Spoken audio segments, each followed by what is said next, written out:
টেকসই উন্নয়ন লক্ষ্যমাত্রা অর্জন পরিমাপের ক্ষেত্রে মানসম্মত পরিসংখ্যানের প্রয়োজনীয়তা অপরিসীম মন্তব্য প্রধান উপদেষ্টার। শিক্ষা উপদেষ্টার ক্লাসে ফেরার আহ্বান নাকচ করে দিয়ে আমরণ অনশনের শিক্ষকরা।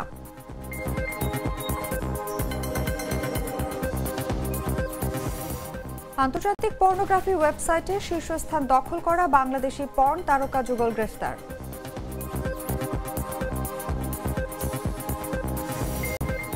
হংকংয়ে অবতরণের সময় রানওয়ে থেকে ছিটকে সাগরে পড়ল প্লেন, নিহত অন্তত 2।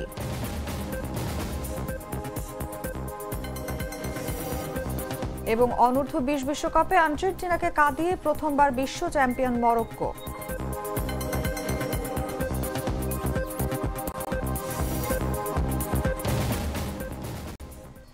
এতক্ষণ শুনছিলেন সংবাদ শিরোনাম।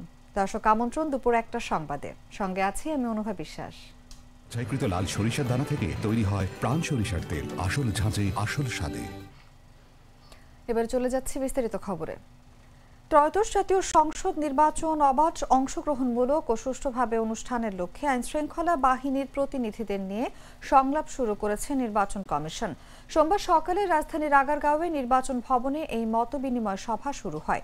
ভোট প্রস্তুতির মধ্যে আইনশৃঙ্খলা বাহিনীর শীর্ষ ব্যক্তিদের নিয়ে এএমএম নাসির উদ্দিন নেতৃত্বাধীন ইসির প্রথম বৈঠক এটি। এতে 4 নির্বাচন কমিশনার, ইসির সচিব উপস্থিত আছেন। স্বরাষ্ট্র মন্ত্রণালয়ের সিনিয়র সচিব নাসিমুল গনি, পুলিশ মহাপরিদর্শক বাহারুল আলম, সেনাবাহিনী, নৌবাহিনী, বিমান বাহিনী, সশস্ত্র বাহিনী বিভাগ, border guard Bangladesh, coast guard, Ansar ও VDP, DGFI, NSI, NTMC, RAB এবং স্পেশাল ব্রাঞ্চ এসবি, সিআইডির প্রতিনিধি ও মহাপরিচালকগণ উপস্থিত আছেন। ভোট কেন্দ্র ও নির্বাচনী এলাকার আইনশৃঙ্খলা রক্ষা ও প্রাসঙ্গিক বিষয়ে এই মতবিনিময় ও প্রাক প্রস্তুতিমূলক সভা হচ্ছে।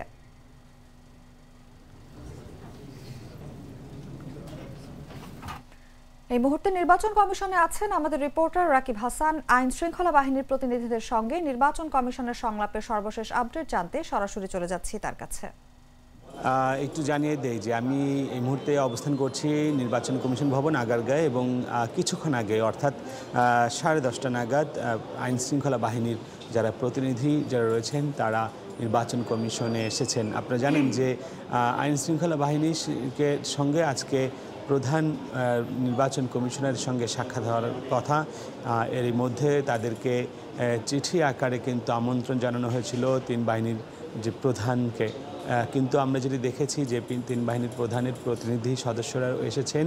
পাশাপাশি আমরা দেখেছি যে পুলিশের দায়িত্বে যারা রয়েছেন উচ্চপদস্থ কর্মকর্তা তারা এসেছেন। এবং কিছুক্ষণ আগে যদি আমি বলি যে আপনারা জানেন যে ত্রয়োদশ জাতীয় সংসদ নির্বাচনকে সামনে রেখে আইন শৃঙ্খলা বাহিনীর সঙ্গে এটি প্রথম বৈঠক। তো কিছুক্ষণ আগে তারা প্রবেশ করেছেন এবং আমরা যতটুকু জানতে পেরেছি যে দুপুর 2টা নাগাদ এই বৈঠক চলবে এবং পরবর্তীতে সাংবাদিকদের ব্রিফ করা হবে। এবং আমরা সকালবেলাই, সাধারণত সবসময় সকালবেলা প্রধান নির্বাচন কমিশনারের বক্তব্য থাকলেও আজকে কিন্তু আমরা দেখেছি যে সূচনা যে বক্তব্য, সেই সূচনা বক্তব্য না দিয়েই কিন্তু বৈঠকটি শুরু হয়ে যায় এবং দুপুরের পর অর্থাৎ বৈঠক শেষে বৈঠকে কি আলোচনা হয়েছে সেটি নিয়ে সাংবাদিকদের ব্রিফ করা হবে প্রধান। এবং এই বৈঠকে নির্বাচন কমিশনের যে আরও 4 জন কমিশনার তারা উপস্থিত রয়েছেন, পাশাপাশি নির্বাচন সচিব উপস্থিত রয়েছেন এবং আইন শৃঙ্খলা রক্ষাকারী বাহিনীর যে অন্যান্য যেসব যেমন র্যাব, আনসার, বিজিবি তারাও কিন্তু উপস্থিত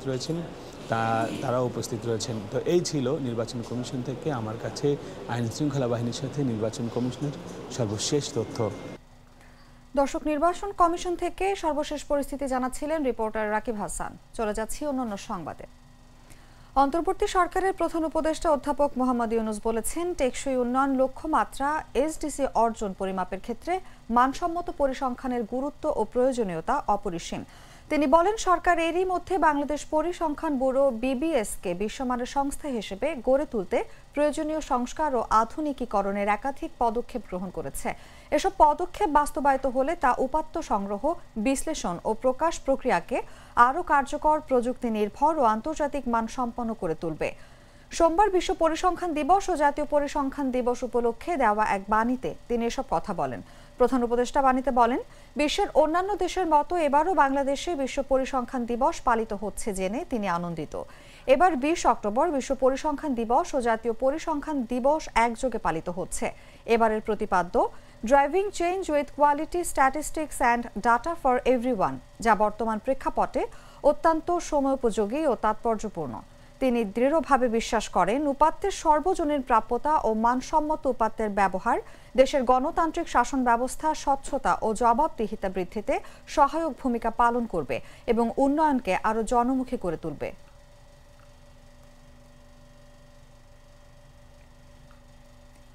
20% বাড়ি ভাড়া সহ 3 দফা দাবিতে টানা 9 দিন ধরে আন্দোলন করছেন বেসরকারি শিক্ষা প্রতিষ্ঠানের এমপিওভুক্ত শিক্ষকরা। অবস্থান কর্মসূচির পর এখন তারা অনশনে বসেছেন। একই সঙ্গে চলছে শিক্ষা প্রতিষ্ঠানে কর্মবিরতিও। এতে সারা দেশে 30,000-এরও বেশি এমপিওভুক্ত শিক্ষা প্রতিষ্ঠান অচল হয়ে পড়ে। বন্ধ রয়েছে ক্লাস পরীক্ষা। এদিকে শিক্ষকদের টানা আন্দোলনের মুখে বাড়ি ভাড়া 5% বাড়িয়ে সর্বনিম্ন 2,000 টাকা করেছে সরকার।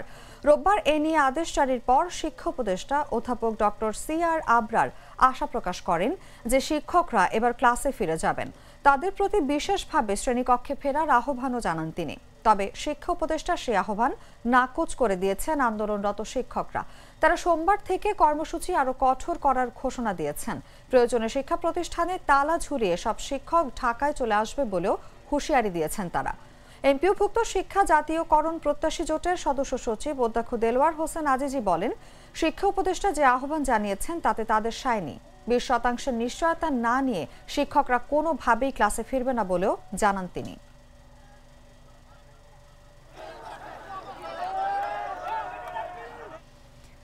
বাংলাদেশ থেকে পরিচালিত একটি আন্তর্জাতিক পর্নোগ্রাফি ওয়েবসাইটের সঙ্গে যুক্ত থেকে অশ্লীল কন্টেন্ট তৈরি ও প্রচারের অভিযোগে এক দম্পতিকে গ্রেফতার করেছে পুলিশের অপরাধ তদন্ত বিভাগ সিআইডি। সোমবার সকালে গ্রেফতারের বিষয়টি নিশ্চিত করেছেন সিআইডির বিশেষ পুলিশ সুপার জসিম উদ্দিন খান। তিনি জানান, ওই দম্পতি বিদেশে একটি ওয়েবসাইটে নিয়মিত পর্ন কন্টেন্ট আপলোড করতেন। তাদের পরিচালিত চ্যানেলটি বিশ্বের জনপ্রিয় পর্ন সাইটগুলোর মধ্যে একটি শীর্ষস্থানে উঠে আসে। অনুসন্ধানে জানা যায়, তারা বাংলাদেশে বসেই ভিডিও ধারণ, সম্পাদনা ও আপলোড করতেন এবং এর মাধ্যমে বিপুল অর্থ উপার্জন করছিলেন। বাংলাদেশের পর্নোগ্রাফি নিয়ন্ত্রণ আইন 2012 অনুযায়ী পর্নোগ্রাফি উৎপাদন ও বিতরণ একটি ফৌজদারি অপরাধ। এই যুগল শুধু নিজেরাই অপরাধী করেছে তা না, বরং অন্যদেরও এই পথে যুক্ত হতে উৎসাহিত করেছেন, যার মাধ্যমে বাংলাদেশে বসে পর্ন ভিডিও বানানো এবং প্রচারের একটি নেটওয়ার্ক গড়ে উঠেছে। সম্প্রতি দ্য ডিসেন্ট নামের একটি পত্রিকা এই দুই যুগলের বিষয়টি সামনে আনে।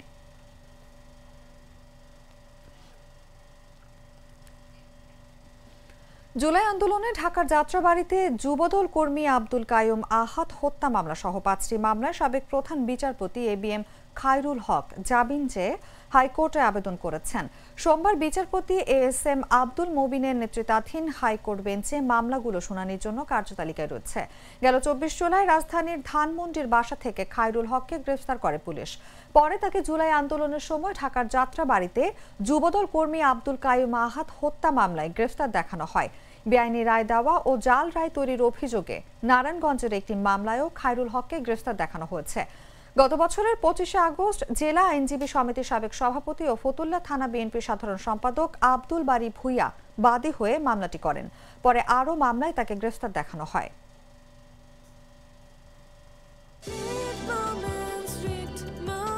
Treat chocolate. Treat moment. Sweet moment.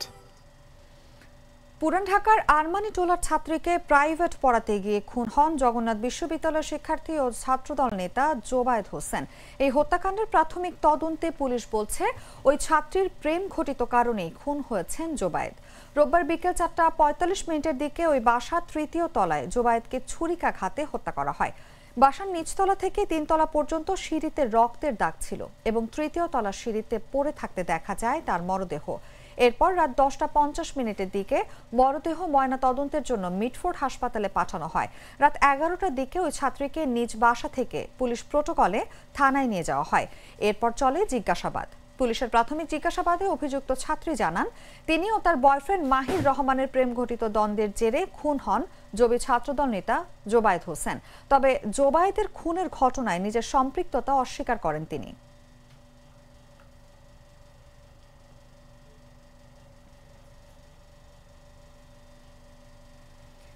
শীতের শুরু মানেই প্রকৃতিতে নতুন রং, আর অতিথি পাখির আগমনে সেই রং যেন সৌন্দর্যের হয়ে ওঠে আরো প্রাণবন্ত। রাজবাড়ীর শিবরামপুর গ্রামের করবাড়ির বাগানে এমনই এক প্রাকৃতিক দৃশ্যের দেখা মিলছে। হাজারো পরিযায়ী পাখির কলকাকুলিতে মুখর হয়ে উঠেছে পুরো এলাকা। বিস্তারিত জাগো ডেস্ক রিপোর্টে।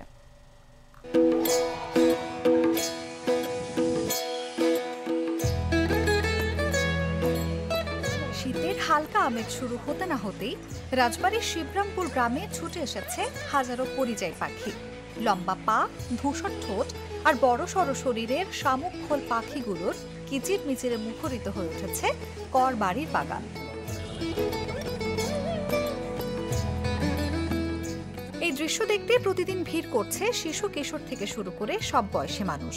কেউ ছবি তুলছে, কেউ আবার ড্রোনে ভিডিও করছে।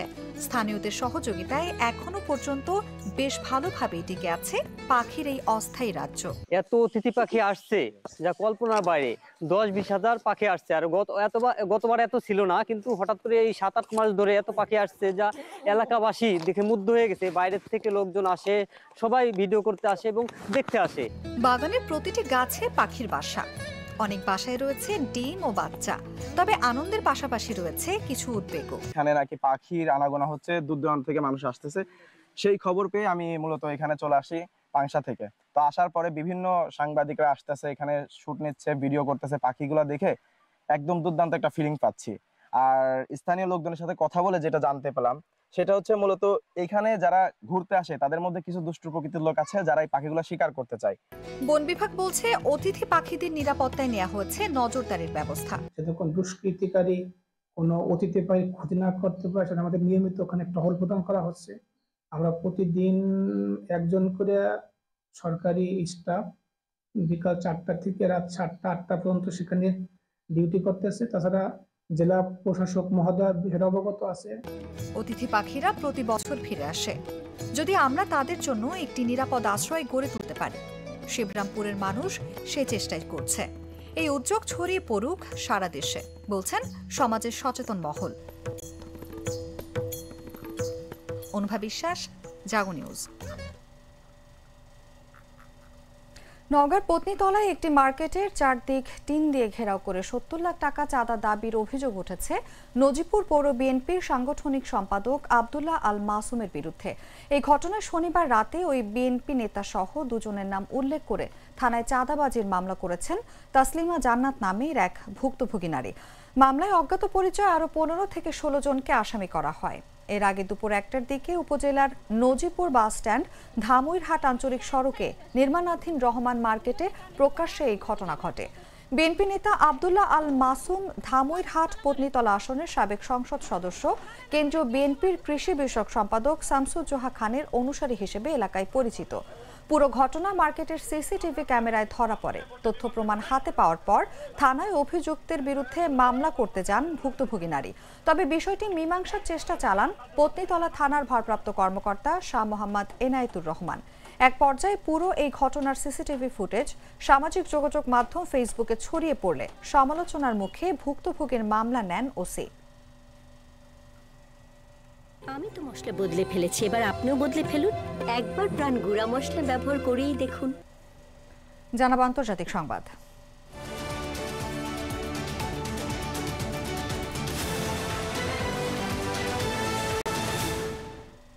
হংকং আন্তর্জাতিক বিমানবন্দরে একটি কার্গো প্লেন রানওয়ে থেকে ছিটকে সাগরে পড়ে গেছে। এতে 2 জন নিহত হয়েছেন বলে স্থানীয় গণমাধ্যম জানিয়েছে। তারা বিমানবন্দরের কর্মী। অন্যদিকে দুর্ঘটনা কবলিত প্লেনে থাকা 4 ক্রু সদস্য জীবিত রয়েছেন। সোমবার এক প্রতিবেদনে এই তথ্য জানায় ব্রিটিশ সংবাদ মাধ্যম বিবিসি। সংবাদ মাধ্যমটি বলছে, হংকং আন্তর্জাতিক বিমানবন্দরে রানওয়ে থেকে ছিটকে সাগরে পড়ে যাওয়া এমিরেটসের ফ্লাইটটি পরিচালনা করছিল তুরস্কের কার্গো এয়ারলাইন এয়ার এসিটি। সোমবার স্থানীয় সময় ভোর ৩:৫০ প্লেনটি দুবাই থেকে হংকং পৌঁছায়। পরে উত্তর দিকে রানওয়েতে নামার সময় প্লেনটি একটি যানবাহনের সঙ্গে ধাক্কা খেয়ে দুর্ঘটনার কবলে পড়ে। হংকং সিভিল এভিয়েশন বিভাগের বিবৃতিতে বলা হয়, দুর্ঘটনায় বিমানবন্দরের 2 জন গ্রাউন্ড স্টাফ সাগরে পড়ে যান। উদ্ধার করার পর তাদের হাসপাতালে নেওয়া হয়, কিন্তু সেখানে 2 জনই মারা যান বলে পুলিশের বরাতে স্থানীয় গণমাধ্যম RTH-কে জানিয়েছে।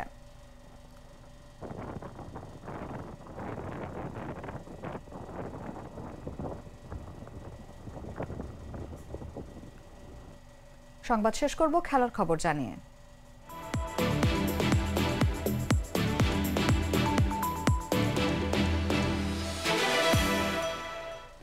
চিলির সান্তিয়াগোতে ফুটে উঠল আফ্রিকার নতুন ইতিহাস। আর্জেন্টিনাকে 2-0 গোলে হারিয়ে প্রথমবার ফিফা অনূর্ধ্ব 20 বিশ্বকাপের শিরোপা জিতে নিল মরক্কো। ম্যাচের নায়ক ছিলেন ইয়াসির জাবিরি। 12 আর 29 মিনিটে দলের হয়ে 2টি গোলই করেছেন এই তরুণ ফরওয়ার্ড, যিনি মরক্কোর ফুটবলে লিখে দিলেন নতুন অধ্যায়। পুরো ম্যাচ জুড়ে বলের দখল ছিল আর্জেন্টিনার হাতে, কিন্তু মরক্কোর শৃঙ্খলাবদ্ধ রক্ষণ ভাগের সামনে একবারও জাল খুঁজে পাননি তারা। জিয়ানলুকা প্রেসিয়ানি ও মাহের কারিজোরা একাধিক সুযোগ তৈরি করলেও শেষ তৃতীয়াংশে যথাযথ নির্ভুলতা ছিল না। টুর্নামেন্টে এই প্রথমবার পিছিয়ে পড়ে আর্জেন্টিনা, আর সেই ভুলটাই তাদের শিরোপা হাতছাড়া করে দেয়। অন্যদিকে মরক্কো দেখিয়েছে অসাধারণ ধৈর্য ও কৌশলগত ভারসাম্য। গোলরক্ষক ইব্রাহিম গোমিজ করেছেন কয়েকটি গুরুত্বপূর্ণ সেভ, আর ওথমান মাম্মা ও ইয়াসির জাবিরি মিলে আর্জেন্টিনার প্রতিটি ভুলের সুযোগ নিয়েছেন নিখুঁতভাবে। এটি শুধু একটি ট্রফি নয়, এটি মরক্কোর ফুটবলে এক নতুন যুগের সূচনা।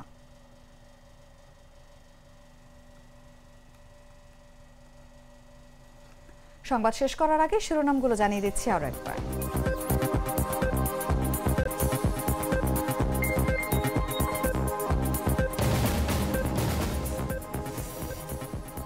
টেকসই উন্নয়ন লক্ষ্যমাত্রা অর্জন পরিমাপের ক্ষেত্রে মানসম্মত পরিসংখ্যানের প্রয়োজনীয়তা অপরিসীম, মন্তব্য প্রধান উপদেষ্টার।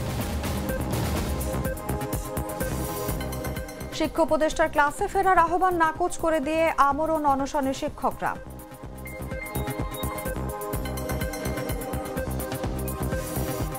আন্তর্জাতিক পর্নোগ্রাফি ওয়েবসাইটে শীর্ষস্থান দখল করা বাংলাদেশি পর্ন তারকা যুগল গ্রেফতার।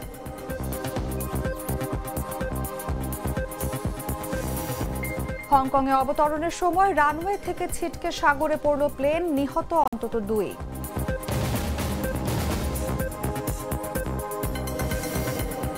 এবং অনূর্ধ্ব 20 বিশ্বকাপে আর্জেন্টিনাকে কাঁদিয়ে প্রথমবার চ্যাম্পিয়নশিপ মরক্কো।